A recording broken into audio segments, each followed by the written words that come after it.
Nessa sexta-feira, nós então vamos para a nossa Revista Espírita, mês de março de 1858. Nós vimos no nosso encontro anterior 2 artigos interessantes que falavam sobre a pluralidade dos mundos habitados, né?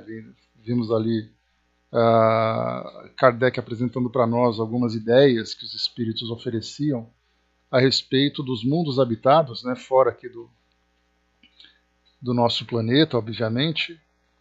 O grau de elevação desses mundos, o caso de Marte, Júpiter, Vênus, né? Então, o pensamento da época também é interessante, né? Porque Kardec comentava sobre a possibilidade de haver atmosfera na Lua, né? E também sobre o tipo de gravidade, né? E falava sobre os tipos de corpos que os espíritos poderiam utilizar e para viver nesses ambientes que não necessariamente seriam corpos compatíveis com o nosso corpo biológico aqui do nosso mundo físico, né?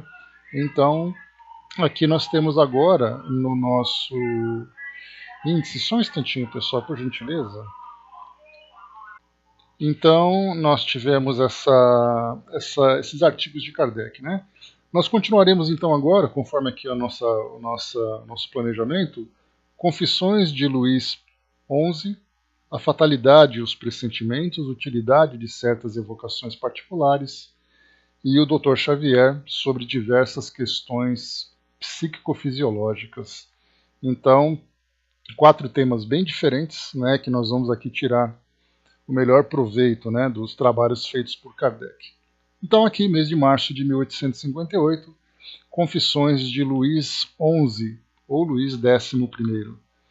História de sua vida, ditada por ele mesmo à senhorita Hermance Dufour.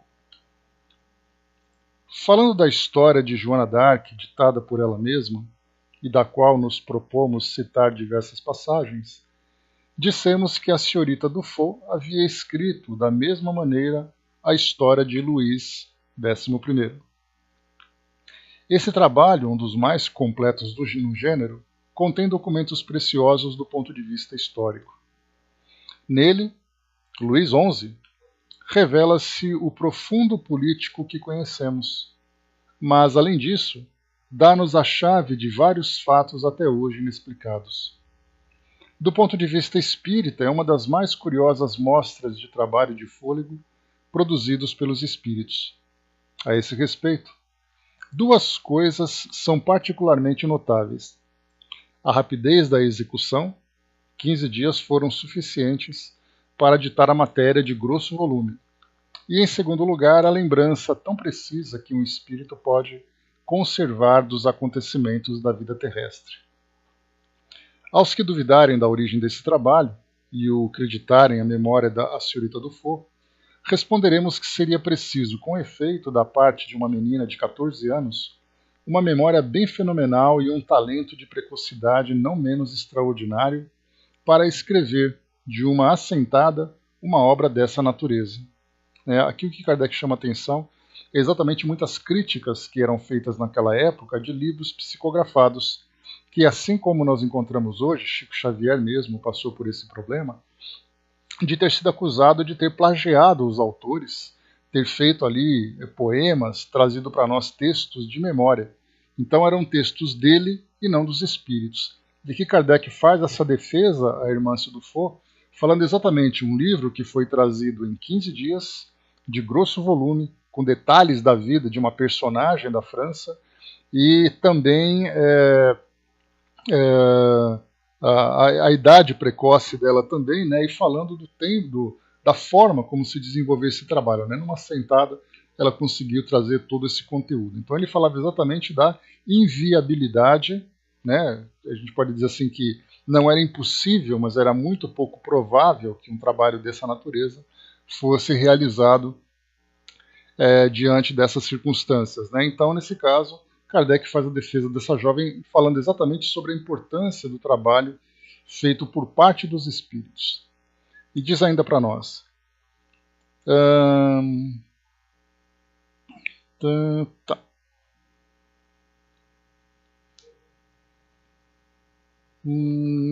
Das diversas histórias escritas por seu intermédio, A de Joana d'Arc é a única que foi publicada. Fazemos votos porque as outras o sejam logo, e lhes predizemos um sucesso tanto maior quanto mais difundidas se acham hoje as ideias espíritas. Extraímos da de Luís XI a passagem relativa à morte do conde de Charolois. Os historiadores, defrontando-se com o fato histórico de que Luís XI deu ao conde de Charolois a tenência geral da Normandia, confessam não compreender por que um rei, que foi tão grande político, haja cometido tão grande falta. As explicações dadas por Luís XI são difíceis de contradizer, visto estarem confirmadas por 3 episódios de todos conhecidos: a conspiração de Constant, a viagem do conde Charolois, em seguida a execução do culpado e, enfim, a obtenção por esse príncipe da tenência geral da Normandia, província que reunia os estados do Duque de Borgonha, inimigos sempre ligados contra o rei sempre contra Luís XI. Luís XI assim se exprime: o conde de Charolois foi gratificado com a tenência geral da Normandia e com a pensão de 36 mil libras. Era uma grande imprudência aumentar dessa forma o poder da Casa de Borgonha. Embora essa digressão nos afaste da sequência dos negócios da Inglaterra, creio dever indicar os motivos que me fizeram agir assim. Aqui então, Luís XI fala sobre toda essa negociação, de concessão de terras, de pensão e tudo mais, e ele, como rei, toma essa decisão e agora ele se justifica. E o que surpreendeu, como foi colocado por Kardec, surpreendeu os historiadores que não conheciam detalhes dessa passagem. Conheciam o fato em si, mas não os detalhes como ele se deu. Algum tempo depois de seu retorno dos Países Baixos, o duque Filipe de Borgonha tinha caído gravemente enfermo. O conde de Charolois amava verdadeiramente seu pai, apesar dos desgostos que lhe havia causado. É verdade que seu caráter ardente e impetuoso e, sobretudo, minhas pérfidas insinuações poderiam desculpá-lo. Cuida dele com uma afeição toda filial e não deixa, nem de dia nem de noite, a cabeceira do seu leito. O perigo do velho duque me levara a sérias reflexões. Eu odiava o conde e acreditava ter tudo a temer dele. Aliás, não tinha senão uma filha de tenra idade, o que ocasionou, após a morte do duque, que parecia não dever viver muito tempo. Uma minoridade que os flamengos, sempre turbulentos, teriam tomado extremamente tempestuosas. Os flamengos aqui falam dos holandeses, Eu poderia ter me apoderado facilmente, se não de todos os bens da Casa de Borgonha, ao menos de uma parte, seja disfarçando essa usurpação com uma aliança, seja deixando tudo quanto a força tem de mais odioso. Havia mais razões do que era preciso para mandar envenenar o conde de Charolois. A ideia de um crime, aliás, não me chocava mais. Consegui seduzir o copeiro do príncipe, Jean Constant. A Itália, de algum modo, era o laboratório dos envenenadores. Foi para lá que Constant enviou Jean Divy, que havia conquistado graças à soma considerável, a qual deveria ser-lhe paga quando retornasse. Divy quis saber a quem se destinava o veneno.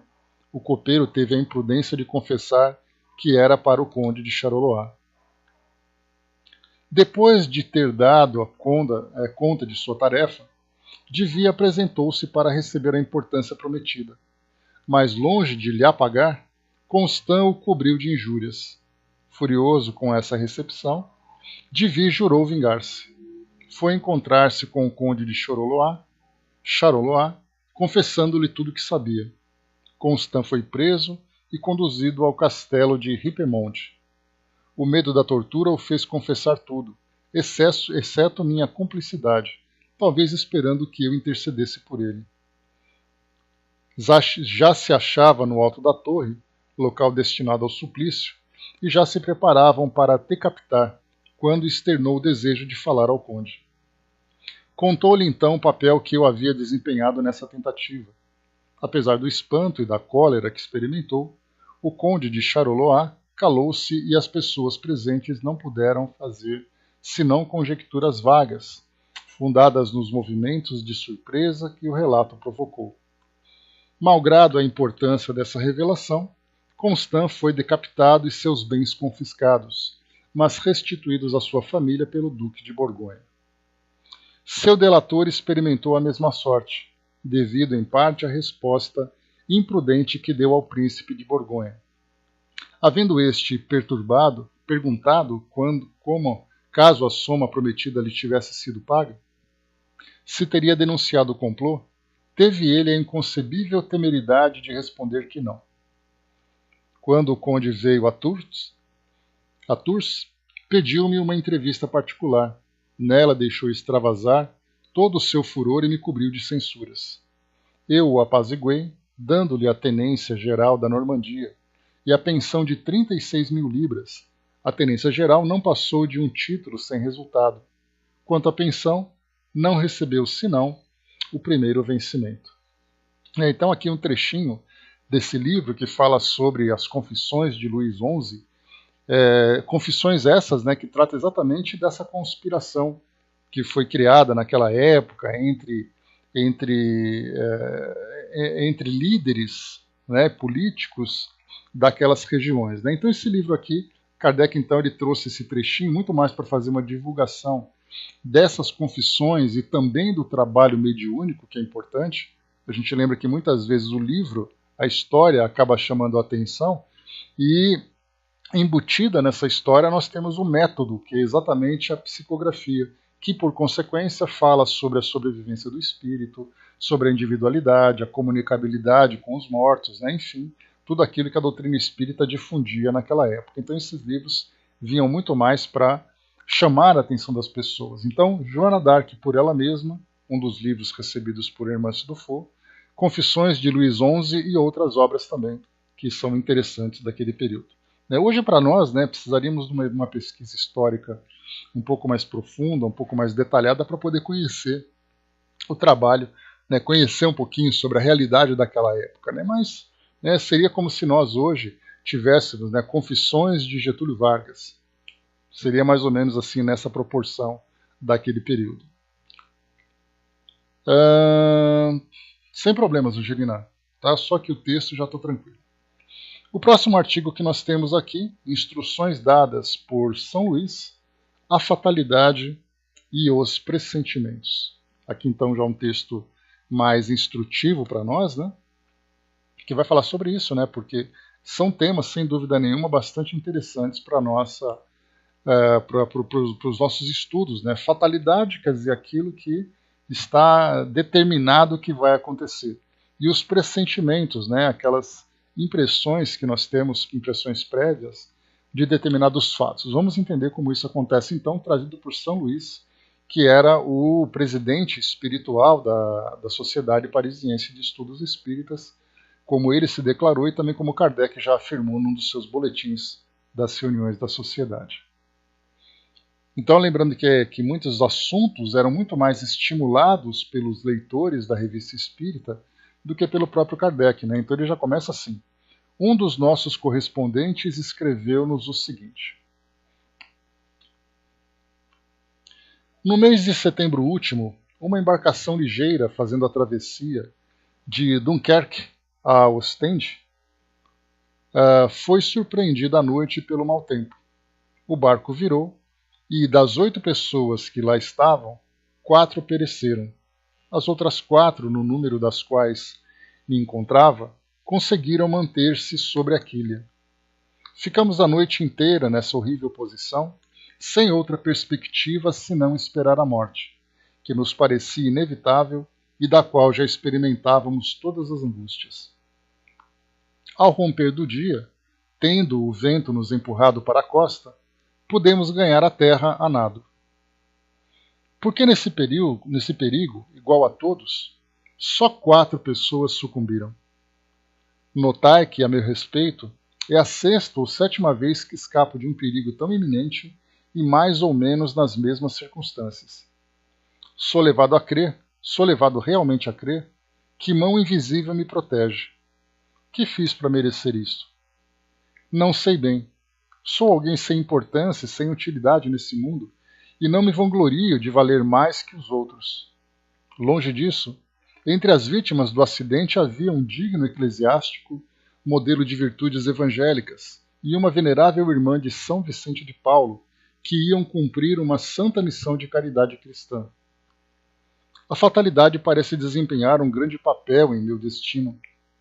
Os espíritos não estariam ali para alguma coisa? Seria possível obter deles uma explicação a esse respeito, perguntando-lhes, por exemplo, se são eles que provocam ou afastam os perigos que nos ameaçam? É uma pergunta bastante interessante e bastante pertinente também, porque hoje nós encontramos tantas e tantas situações que colocam, que expõem pessoas a determinados tipos de perigos, sendo que algumas delas acabam desencarnando e outras se mantêm vivas, né? Imaginar, por exemplo, o caso de um avião que cai e algumas pessoas sobrevivem e outras pessoas acabam desencarnando. Então, são tantas e tantas perguntas que acabam estimulando, né, a nossa curiosidade e muito mais para nós que somos estudantes. Temos ali o desejo realmente de compreender de que forma que esse fenômeno acontece. Então nós temos trens, nós temos bombas, nós temos aviões, temos barcos, temos desastres naturais, tantas situações que vão acontecendo hoje, e nós temos contato com isso quase que instantaneamente, né, porque hoje a tecnologia nos permite acompanhar praticamente ao vivo esses eventos, e aí então nós vemos e nos perguntamos, né, por que uns são privilegiados e outros não? Privilegiados entre aspas, porque da nossa perspectiva, a morte é um castigo. Do mundo espiritual, a morte é uma libertação. Então, nós vemos como tragédias, né? Por isso que Kardec, lá no Evangelho segundo o Espiritismo, né, lá no capítulo 5, Bem-aventurados os aflitos, ele chama atenção exatamente para aquele ponto, né, que quando ele fala sobre perdas, se fosse um homem bom, teria morrido. Né? Então, não teria morrido, né, ou teria morrido. E aí, então, a gente fica se perguntando, né, por que algumas pessoas passam por situações e outras não, estando todas envolvidas na mesma circunstância. E aí, então, essa carta chegou para Kardec, perguntando se os espíritos interferem de alguma forma para evitar ou para provocar determinado evento, salvando, né, ou colocando determinadas pessoas em situações que são consideradas como fatalidade. Resposta, então, de Kardec. Conforme o desejo de nosso correspondente, dirigimos as seguintes perguntas ao Espírito São Luís, que de boa vontade se comunica conosco toda vez que há uma instrução útil a transmitir. Pergunta, então, que são várias perguntas que são colocadas, né? Quando um perigo iminente ameaça alguém, é um espírito que dirige o perigo, ou quando dele escapa, é um outro espírito que o afasta? A resposta: quando um espírito se encarna, escolhe uma prova. Elegendo-a, estabelece-se uma espécie de destino que não pode mais conjurar, uma vez que a ele está submetido. Falo das provas físicas. Conservando seu livre-arbítrio sobre o bem e o mal, o espírito é sempre senhor de suportar ou de repelir a prova. Vendo-o fraquejar, um espírito bom pode vir em seu auxílio, mas não pode influir sobre ele de maneira a dominar sua vontade. Um espírito mau, isto é, inferior, mostrando-lhe ou exagerando um perigo físico, pode abalá-lo e apavorá-lo, mas nem por isso a vontade do espírito encarnado fica menos livre de qualquer entrave. Né? Então aqui, falando sobre suportar ou repelir a prova, né? O espírito tem essa liberdade. Depois coloca, quando um homem está na iminência de perecer por acidente, parece-me que o livre-arbítrio nada vale. Pergunto, pois, se é um espírito mau que provoca esse acidente. Se de alguma sorte é o seu agente, e caso se livre do perigo, se um espírito bom veio ao seu auxílio. Resposta: os espíritos bons e maus não podem sugerir senão pensamentos bons ou maus, conforme sua natureza. O acidente está assinalado no destino do homem. Quando tua vida é posta em perigo, é uma advertência que tu mesmo desejaste, a fim de te desviares do mal e de te tornares melhor. Quando escapas a esse perigo, ainda sob a influência do perigo que correste, pensas mais ou menos vivamente segundo a ação mais ou menos forte dos espíritos bons em te tornares melhor.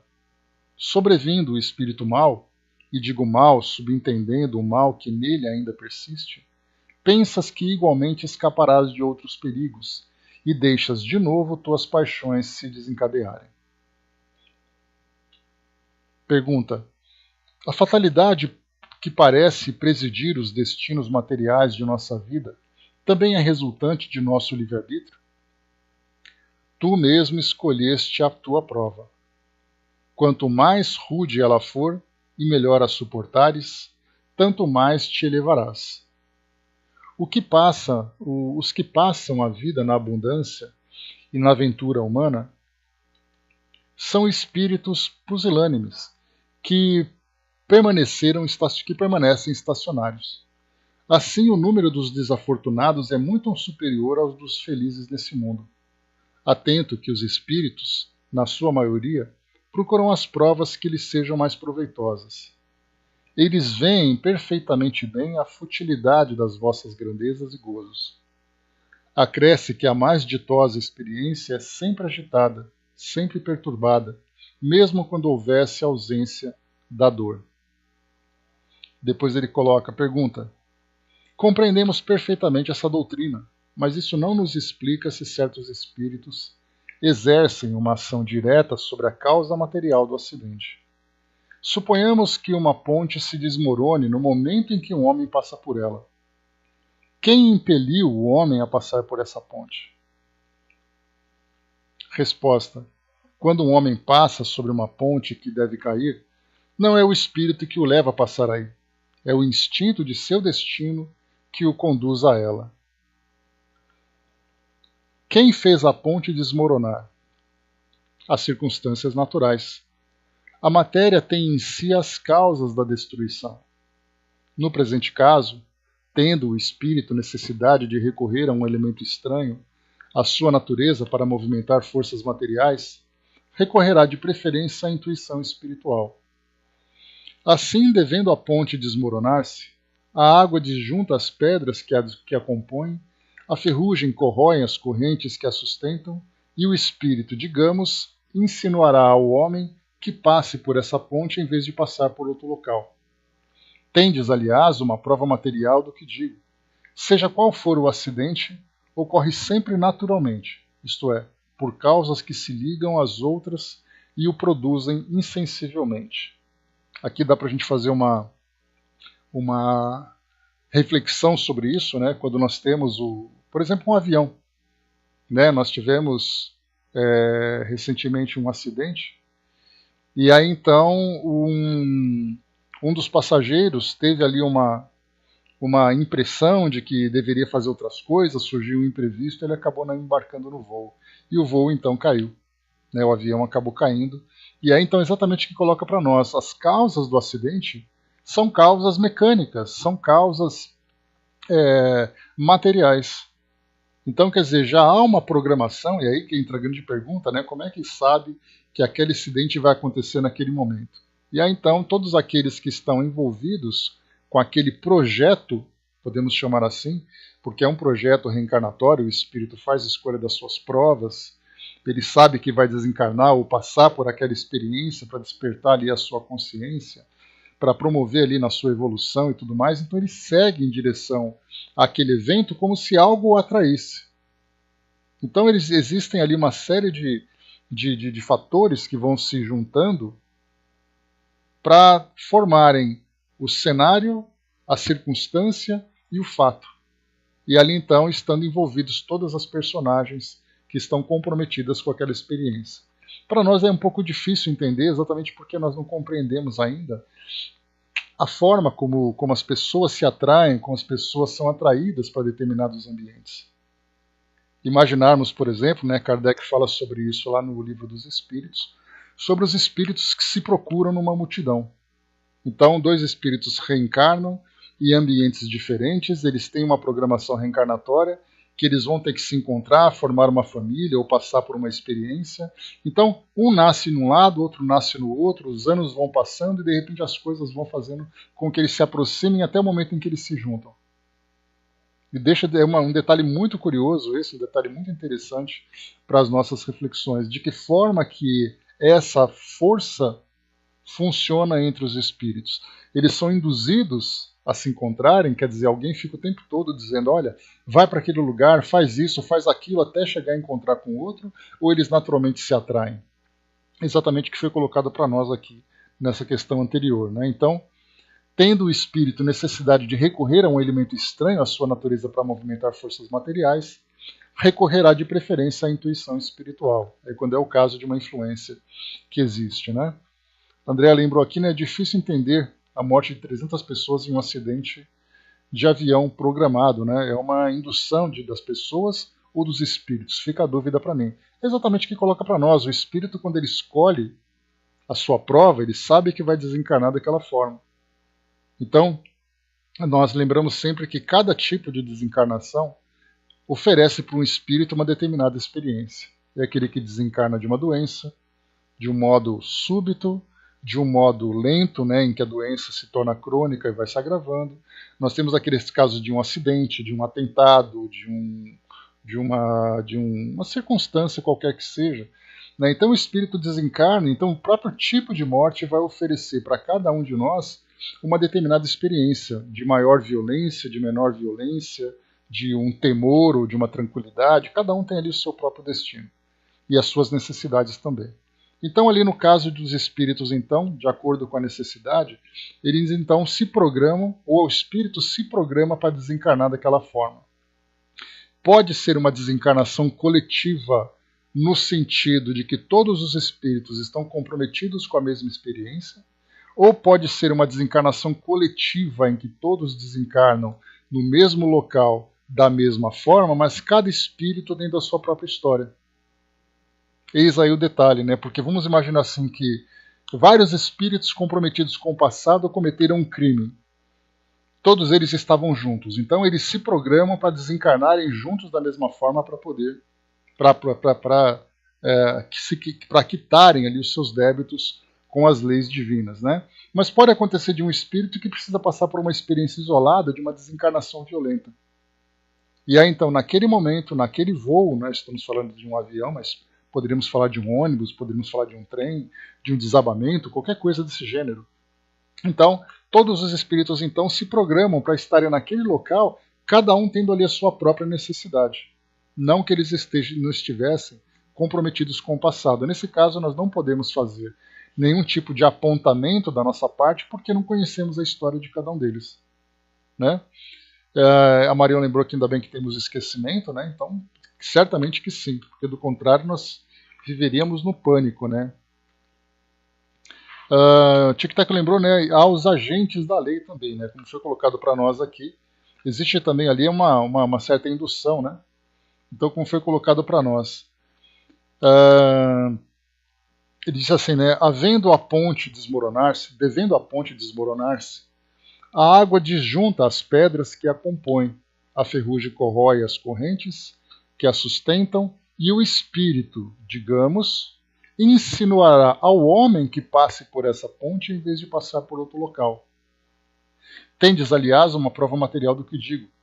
Seja qual for o acidente, ocorre sempre naturalmente, isso é, por causas que se ligam às outras e o produzem insensivelmente, ou seja, se a ponte vai cair, ela vai cair. Se um espírito tem necessidade de passar uma experiência de perigo ou de desencarnação, então ele acaba se envolvendo ou sendo induzido a chegar naquele local. Vai trazer para nós um outro exemplo aqui, Kardec também, olha só. Tomemos um outro caso em que a destruição da matéria não seja a causa do acidente. Um homem mal intencionado atira em mim. A bala passa de raspão, mas não me atinge.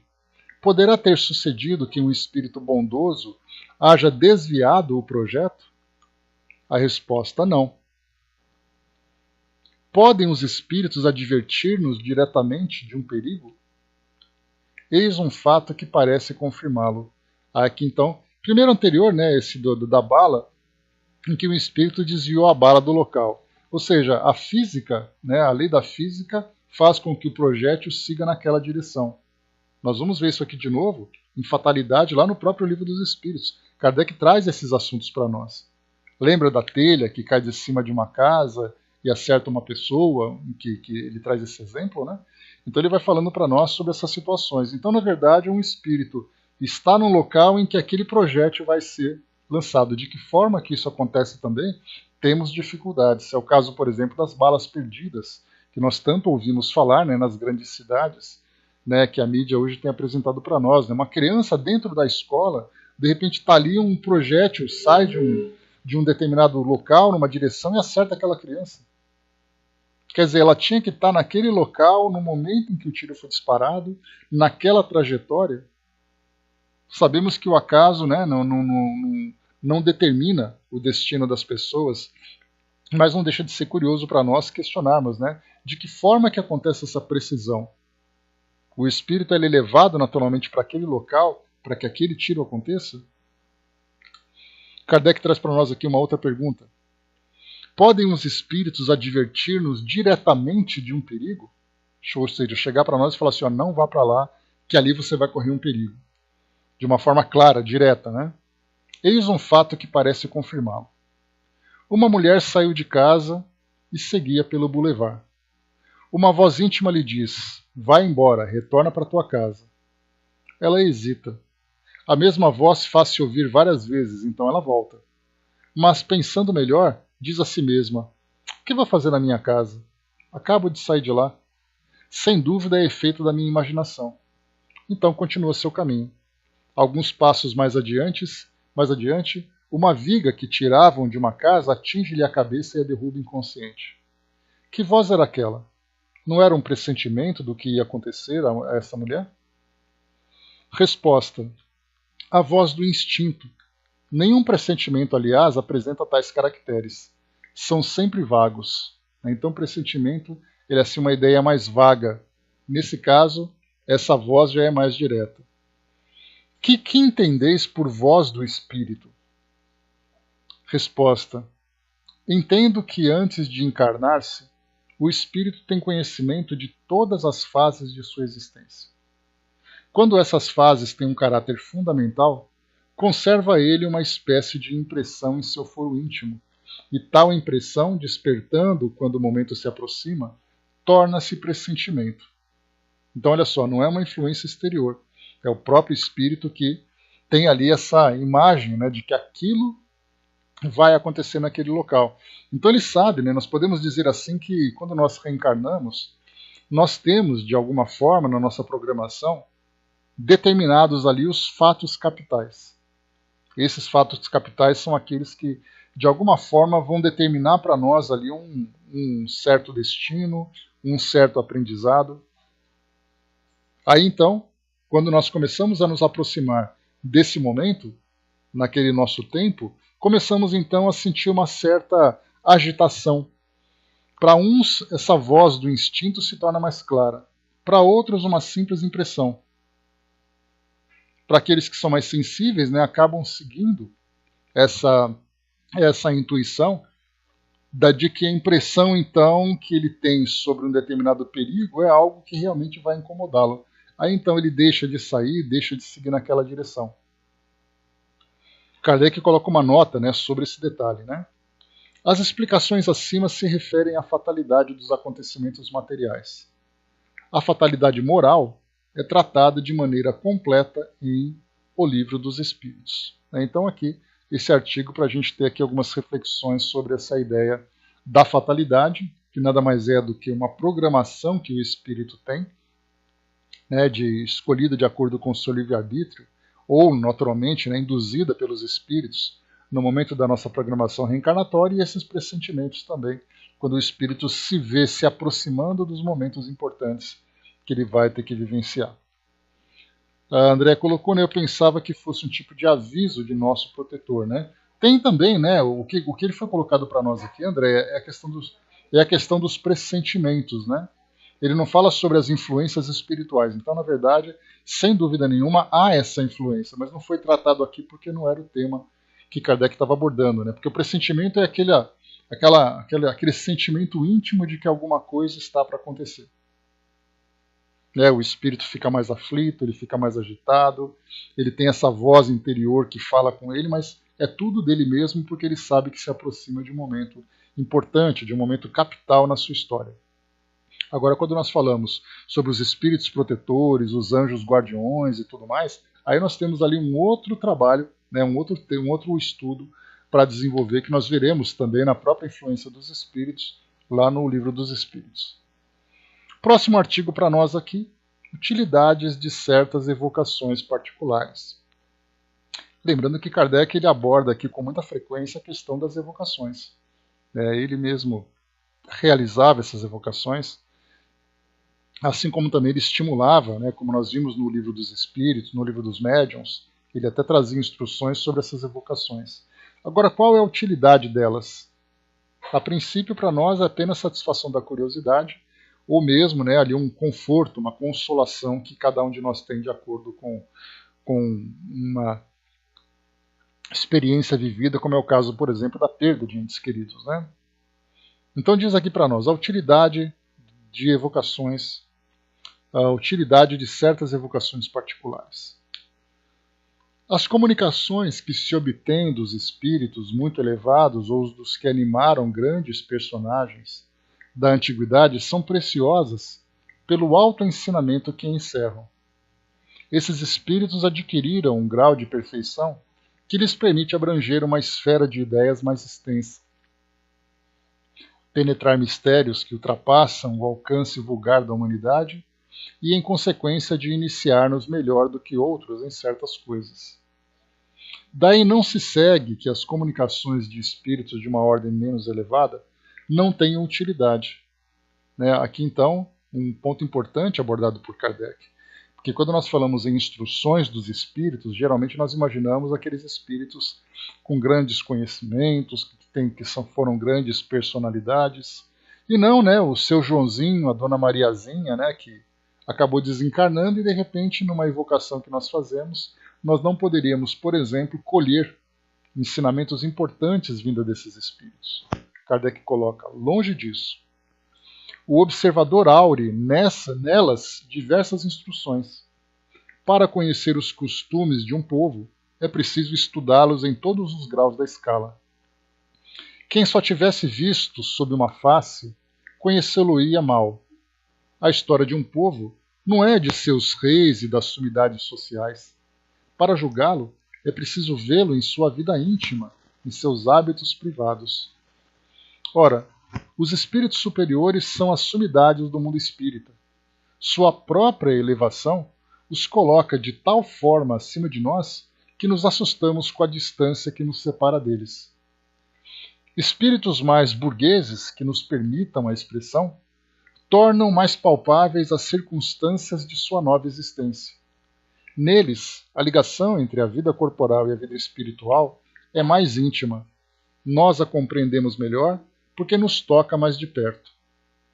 Aprendendo com eles mesmos em que se tornaram o que pensam e os que experimentam, as pessoas de todas as condições, de todos os caracteres, os homens de bem como os viciosos, os grandes e os pequenos, os felizes e os infelizes do século, numa palavra, os homens que viveram entre nós, que vimos e conhecemos, cuja vida real é conhecida, como virtudes e defeitos, compreendemos suas alegrias e seus sofrimentos. A eles nos associamos e neles aurimos um ensino moral tanto mais proveitoso quanto mais íntimas as relações entre eles e nós. Colocamo-nos mais facilmente no lugar de quem foi igual a nós, do que no daquele que vemos apenas através da miragem de uma glória celeste. Os espíritos vulgares mostram-nos as aplicações práticas, uma aplicação prática das grandes e sublimes verdades, das quais os espíritos superiores nos ensinam a teoria. Aliás, nada é inútil no ensino de uma ciência. Newton encontrou a lei das forças do universo no mais simples dos fenômenos. Essas comunicações têm outra vantagem: constatar a utilidade, a identidade, né, constatar a identidade dos espíritos de maneira mais precisa. Quando nos diz um espírito ter sido Sócrates ou Platão, somos obrigados a crer sob palavra, porquanto não traz consigo um certificado de autenticidade. Podemos ver em suas palavras se desmente ou não a origem que ele se atribuiu. Julgamo-lo espírito elevado, eis tudo. Em verdade, tenha sido Sócrates ou Platão, pouco importa. Mas quando o espírito de nossos parentes, de nossos amigos ou daqueles que conhecemos se nos manifesta, apresentam-se 1000 circunstâncias de detalhes íntimos, nos quais a identidade não poderia ser posta em dúvida. De algum modo adquire-se a prova material. Pensamos, pois, que nos agradecerão, se fizermos, de vez em quando, algumas dessas evocações íntimas. É o romance de costumes da vida espírita sem ficção. Essa é uma passagem muito bacana que Kardec traz, porque ela nos introduz, né, nas reflexões a respeito dos romances espíritas. Quando nós lemos, por exemplo, o Livro dos Espíritos, nós temos ali instruções que são trazidas para nós de um modo genérico por parte de espíritos elevados, que têm conhecimentos abrangentes sobre situações do nosso cotidiano. Mas nós temos uma dificuldade muito grande de trazer para a nossa vida cotidiana, para a nossa vida mais subjetiva, esses ensinamentos. Porque quando se fala, por exemplo, esse é um tema que eu sempre comento com vocês, de uma das questões do Livro dos Espíritos, que nós vamos entrar em breve, quando fala sobre a morte. De que modo que o espírito encarna a morte? A resposta dos espíritos, né, dos instrutores, diz para nós que o espírito trata isso de uma forma muito natural e ele troca, né, ele deixa o corpo físico como se estivesse deixando uma roupa velha. Só que na prática, a morte é para nós um fenômeno bastante perturbador e muita gente fica apavorada quando chega esse momento. E não é simplesmente abrindo mão do corpo físico com tanta naturalidade. Aí então nós começamos a ver os romances, né, os casos que são contados para nós pelos espíritos. Dona Ivone do Amaral Pereira, lá no livro Devação do Invisível, ou no Recordações da Mediunidade, mas eu acho que é Devação do Invisível, ela fala sobre os romances espíritas. E ela traz para nós, né, uma classificação bastante objetiva, bastante pontual, quando ela diz para nós que o romance espírita são as histórias contadas pelos espíritos que têm o objetivo de aprendizado. Não simplesmente um espírito que conta a sua história pelo prazer de contar para que todo mundo fique sabendo. Então ela tem um objetivo, tem ali o conteúdo e depois tem ali a reflexão final. Inclusive nós lembramos de um espírito que se aproximou dela, fazendo ali, né, de tudo, né, assediando-a de todas as formas para que ela psicografasse a história dele. E ela então resistiu até o final, dizendo para ele que não poderia fazer isso porque não tem objetivo nenhum. O espírito simplesmente quer alguém para poder escrever o seu relato. Mas qual é exatamente o objetivo? É como se nós estivéssemos caminhando pela rua e alguém chegasse e falasse assim: olha, quero te contar uma coisa. Né? Como se fosse: olha, quero te contar uma fofoca. Aí a gente para e pergunta assim: mas espera aí, para que você quer me contar isso? Ah, porque eu estou com vontade. Se é só com vontade, então não me interessa. Agora, eu quero te contar um fato importante, que isso vai te ajudar no seu aprendizado, nas suas reflexões. Tem ali um conteúdo diferente. Então, Dona Ivone, quando fala sobre os romances espíritas, ela fala então das histórias e ela reforça isso para nós, quando ela menciona, né, a quantidade de espíritos que têm histórias interessantíssimas para contar, envolvendo, né, as questões das provas e expiações, falando sobre o perdão, falando sobre transformações, sobre como contatos que tiveram, né, com o mundo material ou com o mundo espiritual durante as suas encarnações. Então todos os elementos que são importantes vão sendo então agregados nessas histórias para que nós então tragamos para a prática aquilo que é apresentado na teoria nesses livros filosóficos mais profundos, como é o caso do Livro dos Espíritos, né? Sem dúvida, né, Chico-Teco? Então, nesse caso, o que Kardec fala para nós sobre essas evocações particulares chama a atenção exatamente nisso, né? Porque Os espíritos superiores trazem para nós, né, ensinamentos elevados. Os espíritos de uma categoria, de uma classe, semelhante à nossa ou inferior, falam exatamente sobre suas condições, né, situações reais. São poucos os espíritos elevados que falam sobre suas experiências pessoais. E, portanto, mesmo se falassem também, nós não teríamos muito proveito, né, a menos que fôssemos projetar, né, num determinado futuro que aquele seria o nosso destino. Mas, do contrário, teria uma utilidade não muito prática. Agora, quando um espírito comum, que tem uma vida comum aqui, da mesma forma que nós vivemos, o nosso mesmo modo de pensar, os nossos medos, os nossos conflitos, né? Então essas histórias acabam se tornando para nós, né, um reflexo daquilo que nós mesmos vivemos. E nós acabamos nos identificando de uma forma muito profunda com elas. Então hoje nós temos muitos romances psicografados. Kardec, muito pouco, né, ele apresentou para nós em termos de romance, né, principalmente a partir de 1864, quando ele começa a falar de romances, eram ficções. Eram histórias fictícias que traziam esses elementos, né? Então nós poderíamos até dizer que essas histórias eram transmitidas pela intuição para esses autores e tudo mais, mas não eram psicografias diretas como nós temos nos nossos tempos aqui atuais, contemporâneos, né? Então os elementos doutrinários acabam se fazendo presentes. Então, são espíritos, né, como Dona Ivone lembra, são espíritos que são selecionados, que vão contando seus casos, que trazem ali, né, um detalhe importante, que seja especial para a nossa reflexão. Não muitas vezes nós mesmos, né, nós pessoalmente, não teríamos coisas tão importantes para contar. Para falar sobre a nossa infância, a nossa juventude, para falar sobre a nossa vida madura, sobre as nossas responsabilidades, não teriam tantos atrativos. Mas nós poderíamos encontrar pessoas na nossa sociedade que têm ali histórias importantes, né, que têm detalhes importantes sobre passagens que certamente seriam instrutivas para todos nós. Então, por isso que Kardec coloca, né, a importância das evocações, a utilidade de certas evocações particulares. Então, desses espíritos comuns. Tem aquele caso, né, que eu comentei com vocês sobre o contestado, aquele conflito que aconteceu entre Paraná e Santa Catarina.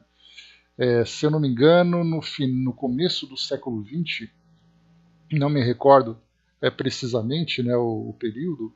Então, no contestado, nós tivemos ali uma briga entre um grupo religioso, entre grupos de camponeses e as forças militares, né, do governo daquela época. E aí, então, entrando em conflito, uma guerra sanguinária, muita gente acabou desencarnando e tudo mais. Então, o contestado, né, assim como Canudos, que aconteceu lá no Nordeste, então são revoluções, são revoltas que aconteceram no nosso país, que marcam a história. Então, nós lemos assim as causas, os efeitos. 1912, obrigado, Miriam. Então, ali 2 anos antes da Primeira Guerra Mundial. Então, já tínhamos então, né, um país republicano, né, 1889, né, a gente lembra que foi a proclamação. Então, nesse período aconteceu então causas e efeitos. Então fala assim sobre o porquê daquilo acontecer, o que aconteceu depois desse conflito e tudo mais. No documentário Contestado, que eu já comentei com vocês, para quem quiser, inclusive, é possível assistir no YouTube, vocês vão encontrar ali, Bom Dia Dudu, vocês vão encontrar esse documentário na íntegra. Então nós temos ali a participação, né, de historiadores, né, de pessoas que viveram naquela região, né, que tiveram seus antepassados vivendo naquela região, pessoas que falam assim, não, porque é meu avô, porque é meu pai, aquela coisa toda, né? Então, pessoas muito antigas que contaram essas histórias também repassaram, e teve um detalhe interessante, né? O diretor, ele ousou, essa foi uma grande ousadia que ele teve, de ele fazer então, com a participação de médiums umbandistas, fazerem evocações de espíritos que desencarnaram naquele conflito. Essa foi a parte mais brilhante desse documentário, da nossa parte, né, como estudantes da doutrina espírita. Então, o documentário registra as incorporações desses médiums, em que nós tivemos ali vários personagens, de soldados a camponeses, a líderes daquele movimento, que começaram então a contar, né, e durante o relato deles, era impressionante como ficava viva na memória deles aquele momento da desencarnação, em que eles ouviram bombas, em que eles sentiram tiros. Então eles contam chorando, contam apavorados, ofegantes, temerosos, né, de tudo aquilo que aconteceu, coisa de quase já de um século. E eles continuam relatando. Então geralmente a gente pensa assim, nesse caso de certas evocações particulares, podemos pegar, por exemplo, assim, do presidente da República naquele período. Faz a evocação, como foi a participação dele, um comandante militar, o líder religioso, o líder daquele movimento, poderíamos ouvir assim o que eles teriam a dizer sobre isso.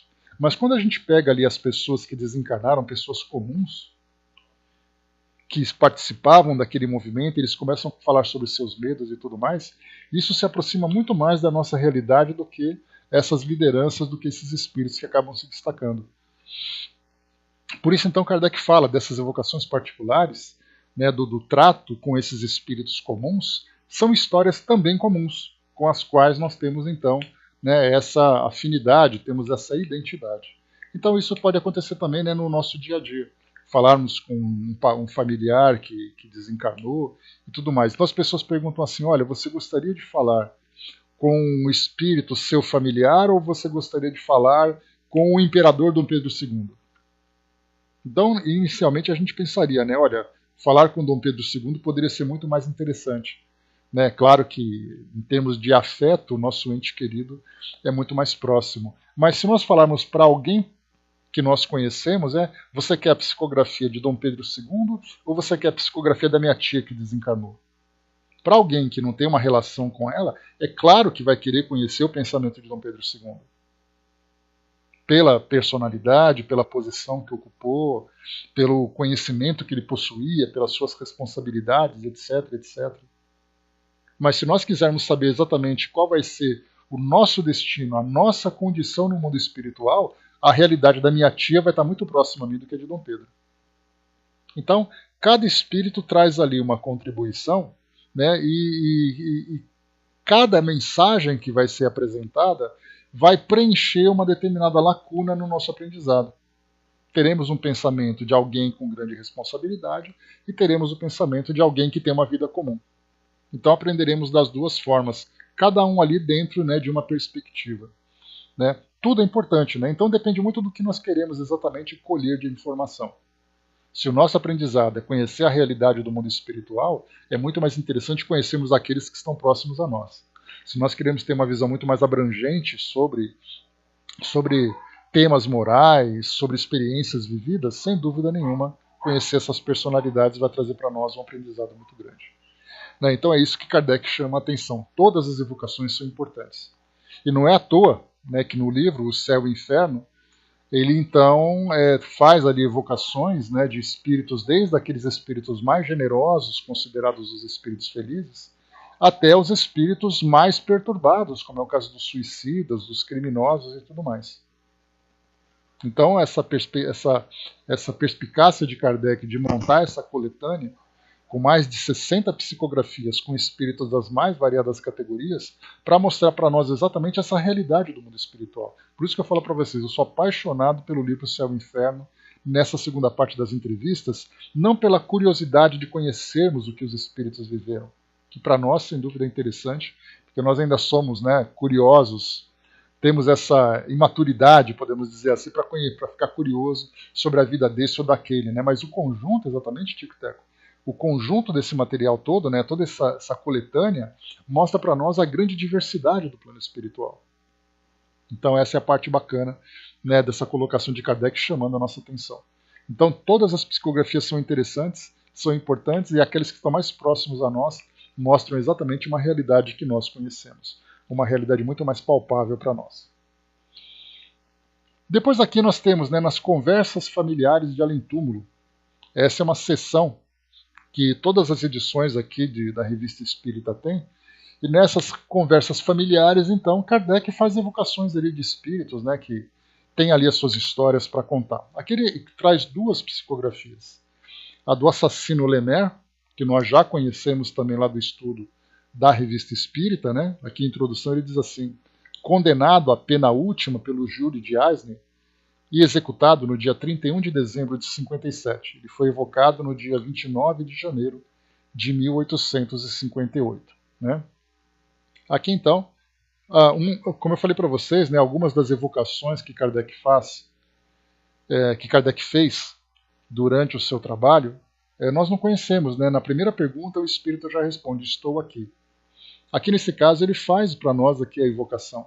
Ele diz assim, né, depois daquela prece, daquela reflexão, ele diz assim: rogo a Deus Todo-Poderoso permitir ao assassino Lené, executado a 31 de dezembro de 57, que venha até nós. E aí o Espírito responde: eis-me aqui. E aí nesse caso, né, a história que é contada é uma jovem, né, que acabou desencarnando. Né? Então é uma senhorita chamada Raquel que acabou sendo vítima. Né? Aí depois aqui nós já vimos também, né, os detalhes. São 22 questões que Kardec leva lá para o livro Céu e Inferno do Espírito Lené, lá em Criminosos Arrependidos. E aqui nós temos 40 perguntas. Então nós vemos que Kardec dá uma enxugada nesse conteúdo e leva então para o livro Céu e Inferno apenas aquilo que é mais importante, que é mais doutrinário, podemos dizer assim. Né? O restante é muito mais conversa, é muito mais diálogo. Né? Então, para quem quiser ver a versão estendida dessa conversa, vem aqui no mês de março de 58. E depois, em seguida, aqui ele foi decapitado, né? Ele foi levado à guilhotina. O Kardec fala sobre a expressão do rosto, o que ele sentiu no momento em que ele foi decapitado, como ele poderia ser visto agora desencarnado. E o Espírito responde, curiosamente, que ele seria visto com a cabeça separada do corpo. Olha só, espiritualmente. Então o Espírito exatamente molda a sua realidade perispiritual de acordo com aquilo que fica gravado na sua mente. Aí fala sobre a dor, a vergonha que ele tinha, né, que ele sentiu. Ele fala principalmente sobre o sentimento de medo, de raiva, ignorando Deus, a grande tortura que ele sente. Ele fala para nós que, ele diz assim, aqui na questão 17, tendes encontrado as vossas vítimas? Vejo-as, são felizes. Seus olhares perseguem-me. Sinto que me varam o ser e debalde tento fugir-lhes. Que impressão vos causa esses olhares? Vergonha e remorso. Ocasionei-os voluntariamente e ainda os abomino. Né? Ou seja, então ele cometeu esses assassinatos e aí então ele sente esse constrangimento, porque primeiro ele mata as suas vítimas, depois ele morre e se depara com os olhares de suas vítimas. E é exatamente que ele tenta fugir e não consegue.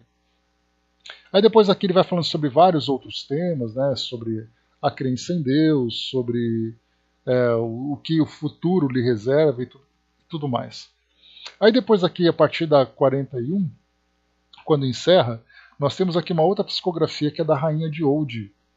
Você se lembra quando nós estudamos, né? A Rainha de Oude se encontra na categoria dos espíritos endurecidos. E aí Kardec coloca exatamente aqui uma observação, porque já que a edição de 1858 da Revista Espírita do mês de janeiro foi a primeira edição da revista, nós estamos no mês de março. Então, nessas evocações particulares, Kardec então fez a primeira evocação de Lené, quando ele mostra como, né, que ele roga a Deus Todo-Poderoso, que o Espírito se manifeste e tal. Nesse Rainha de Oude, que seria aqui a segunda psicografia que foi divulgada, ele coloca uma nota, ele diz assim: nestas conversas suprimiremos doravante a fórmula de evocação, que é sempre a mesma, a menos que sua resposta apresente alguma particularidade. Então Kardec já vai direto para o assunto. Pergunta número 1, estou aqui, o que deseja? Desse tipo, né? Aqui então na Rainha de Oude, lá no Céu e Inferno, ele coloca 12 questões. E aqui ele tem 30 e poucas questões, deixa eu ver aqui rapidamente. 32 questões. Então lá ele tem só 12. Aqui ele traz 32, então são 20 perguntas a mais. Inclusive uma daquelas bem arrogantes, né? Vossa Majestade gostaria de nos responder em inglês? Não. Não me deixareis, pois, tranquila? Quero ir embora. Deixai-me. Pensai-me que eu esteja submetido aos vossos caprichos? Sou rainha, não escrava. Né? Uma dessas respostas que ela dava para Kardec. Então aqui o detalhe, né, o Kardec coloca as duas questões na sequência, de um criminoso arrependido e de um espírito endurecido. E depois aqui no final ele traz para nós algumas observações importantes. Um trecho, logo um pedacinho aqui da observação sobre a Rainha de Oude, ele tirou daqui, mas tem mais ainda um conteúdo que eu vou ler com vocês aqui agora, só para a gente fazer uma comparação entre eles, né? Dentre essas observações, que valem aqui nós destacarmos, exatamente ali a Rainha de Oude, ela era uma rainha, mas era uma jovem que foi criada para ser rainha. Não foi instruída, não teve ali estudos filosóficos, né? Nós pegamos, por exemplo, Rainha de Oude. Quando nós estudamos, nós fizemos uma pesquisa, quem era essa jovem, uma mulher de por volta de 40 anos de idade, alguma coisa assim, né, que teve ali a sua desencarnação, ela viajou para a França, se eu não me engano, e aí ela teve uma doença e ela desencarnou na França, né? Então, por isso ela foi evocada por Kardec, né? Então nós pegamos ali um artigo, né, histórico, e vimos ali que realmente existiu essa personagem e o que aconteceu com ela. Só que nós podemos fazer duas comparações, Dom Pedro II e Rainha de Oude. Colocamos ali dois monarcas, né, dois grandes líderes, e aí então a formação de cada um. No caso, por exemplo, a Rainha de Oude era aquela rainha que governava os súditos. No caso de Dom Pedro II, ele foi ali formado em filosofia, em diplomacia, nas artes, nos idiomas, né, numa série de instruções necessárias para a sua formação. No caso da Rainha de Oude, era aquela pequena caprichosa que herdou o trono e que viveu como rainha apenas isso. Então Kardec vai comentar exatamente sobre isso, a diferença de um para outro. No caso de Lemaire, ele era um espírito que vivia na sociedade, vivia numa cidade, entre pessoas e coisa e tal, então ele tinha uma visão muito diferente do dela.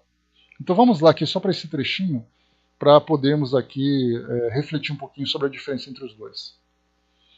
Esta conversa, no caso aqui da Rainha de Oude, oferece mais de um ensinamento.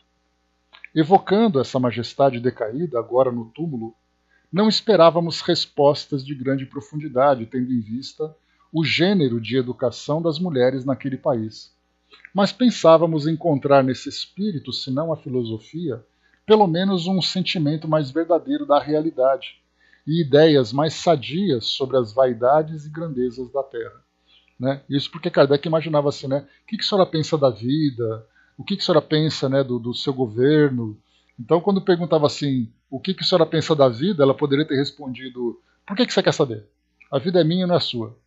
Então, quer dizer, o espírito não tinha aquela abertura para explorar ali grandes ideias de alguém que ocupava a posição dela. E diz ainda, longe disso, nela as ideias terrestres conservaram toda a sua força. É o orgulho, que nada perdeu de suas ilusões, que luta contra a sua própria fraqueza e que deve, com efeito, sofrer muito por sua impotência. Prevendo respostas, essa impotência, né? Kardec para aqui, lá no livro Céu e Inferno. Agora ele continua aqui na Revista Espírita, ele diz assim, prevendo respostas de outra natureza, havíamos preparado diversas perguntas que se tornaram sem objetivo. Essas respostas são tão diferentes das que esperávamos, assim como as pessoas presentes, que nela não se poderia ver a influência de um pensamento estranho. Além disso, tem uma marca tão característica de personalidade que acusam claramente a identidade do espírito que se manifestou. Né? Ou seja, né, ela chegou até a chamar a atenção de Kardec, dizendo assim, né, se você não me chamar de Vossa Majestade, eu paro de falar. Aí Kardec, claro, Majestade, sem problema, vamos lá. Né? Depois continua. Poder-se-ia estranhar com razão ver Lemaire, o homem degradado e maculado por todos os crimes, manifestar em sua linguagem de além-túmulo sentimentos que denotam uma elevação e uma apreciação bastante exata de sua situação, ao passo que a Rainha de Oude, cuja hierarquia deveria ter-lhe desenvolvido o senso moral, não sofreram as ideias terrestres nenhuma modificação. A causa dessa anomalia parece fácil de explicar. Por mais degradado fosse, Lemaire vivia no seio de uma sociedade civilizada e esclarecida, que tinha reagido contra sua natureza grosseira. Ele havia absorvido, malgrado seu, alguns raios da luz que o cercavam e essa luz nele fez nascerem pensamentos sufocados por sua abjeção, mas cujo germe nem por isso deixava de subsistir. Ocorre de modo diferente com a rainha de Old.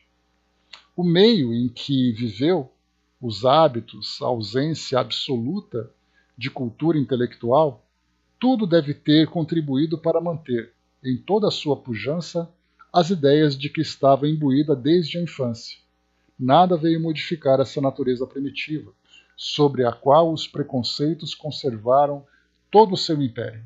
Então, nós temos dois espíritos em condições bastante diferentes, condições, né, como encarnados e depois como desencarnados, pensamentos diferentes, né, modos de ver a vida de diferente. Um espírito consciente da sua realidade e já tendo ali propostas de transformação, e o outro, embora desencarnado, continuava vivendo como se fosse um encarnado. Então esse é o ponto curioso que nós podemos ver aqui. Bom, aqui no próximo item nós temos aqui um texto que é um pouco longo. Deixa eu ver aqui. São 34 questões aqui do Dr. Xavier, né, sobre questões psicofisiológicas. Só na introdução, para a gente poder acompanhar aqui, ele diz assim, Kardec faz uma apresentação, né, um médico de grande talento, que designaremos pelo nome de Xavier, morto há alguns meses, e que se ocupou muito de magnetismo, havia deixado um manuscrito que supunha viesse revolucionar a ciência. Antes de morrer, havia lido o Livro dos Espíritos e desejado um contato com o seu autor. A doença de que sucumbiu não lhe deixou tempo para isso. Sua evocação ocorreu a pedido da família, e as respostas que encerra, eminentemente instrutivas, levaram-nos a inseri-la nessa coletânea, suprimindo, entretanto, tudo quanto fosse de interesse particular. Aí depois aqui, por ele ser um magnetizador, por ele ser alguém relacionado ali com o trabalho que Kardec tinha feito anteriormente, né, aos estudos dos fenômenos espirituais ou dos fenômenos espíritas, então acabou chamando a atenção de Kardec. Inclusive, um pouco mais para frente tem um artigo intitulado Magnetismo e o Espiritismo. Né? Então, Kardec ele bem na sua praia. Então, nesse caso aqui, como são 34 questões, e vale a pena a gente fazer aqui um estudo um pouco mais detalhado, né, sobre a condição desse espírito também, daquilo que ele escreveu, do seu modo de pensar e tudo mais, do efeito, né, da própria doutrina espírita sobre o seu modo de ver o mundo, né?